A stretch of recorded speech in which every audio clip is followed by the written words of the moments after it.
Guidance. Two moments in my life were crucial for determining my life path.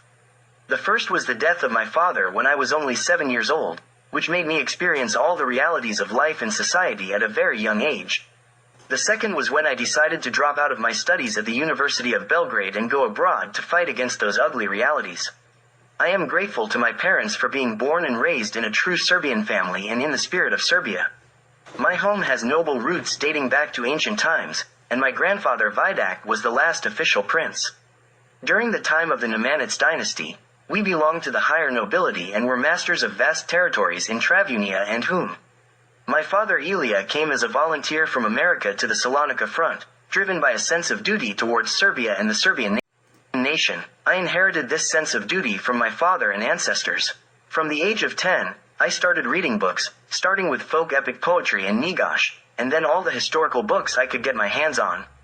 I was shocked by the lectures of my teachers about the great and glorious partisan victories and the Ravna Gora movement being labeled as domestic traitors and collaborators with the occupiers, and the communist system being portrayed as the ultimate, inevitable, and ideal stage of social development.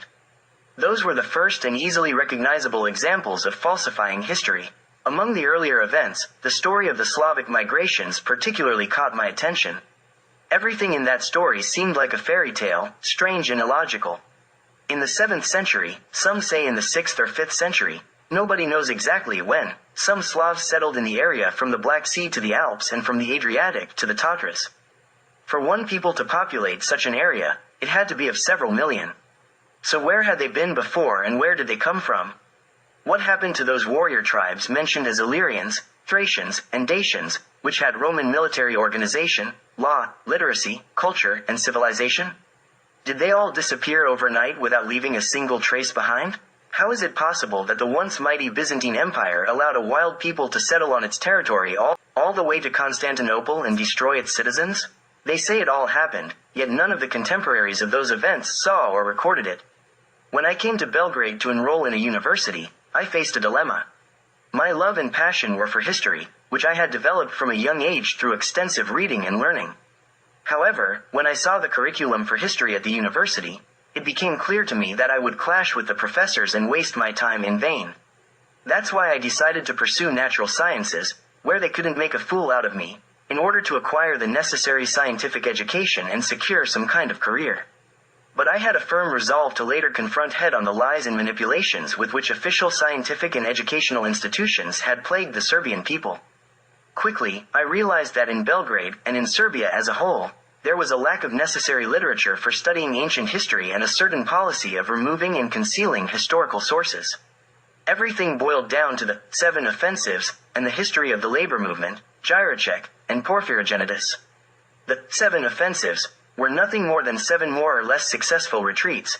Deretić falsified Serbian history under the orders of the Austrian Ministry of Foreign Affairs, and Porphyrogenitus was a Croatian falsification from the 17th century.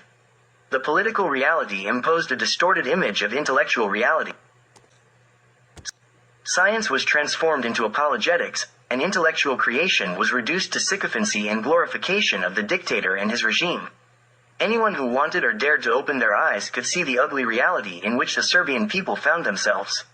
The dictatorship of the self-proclaimed Marshal Tito, real name Walter Weiss, a Polish Jew born in America, relied on a Croatian clique that determined the main political directives.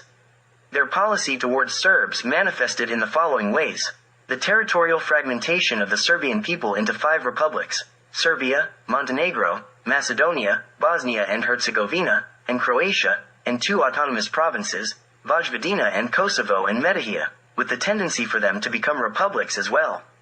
These administrative boundaries would later be declared international state borders by the European Union and America. Thus, the 2-century-long, dearly paid, and successful struggle of the Serbian people for their liberation and unification was nullified. Following the Comintern's recipe for permanently breaking up the Serbian nation, 2 ethnicities were initially declared, and later a third, to the detriment of the Serbian people.